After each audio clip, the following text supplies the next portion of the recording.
माणूस जसा जन्माला येतो ना, तसा कधी ना कधीतरी तो हे जग सोडून निघूनही जातो. जेव्हा आपली जवळची एखादी व्यक्ती आपण गमावतो ना, त्यावेळेला अतिशय दुःख होतं.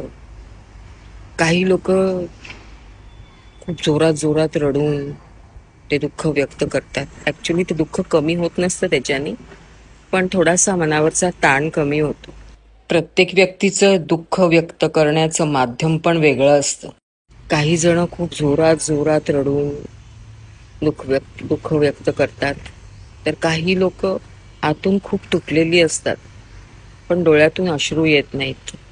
काहींना भावनांना शब्दातून व्यक्त करणं जास्त जमतं, तर काहींना गेलेल्या व्यक्तीच्या आठवणीत रमणं जास्त योग्य वाटतं.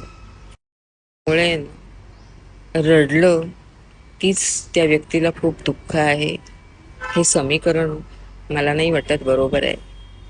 म्हणजे एखादी व्यक्ती खूप रडली म्हणजे तिला खूप दुःख आहे, आणि एखाद्या व्यक्तीला रडायला येत नाहीये म्हणजे तिला दुःखच नाही होते, असं नसतं. मनावर कुठेतरी खोल दुःख झालेलं असतं. प्रत्येकाचं व्यक्त करायची पद्धत वेगळी असते.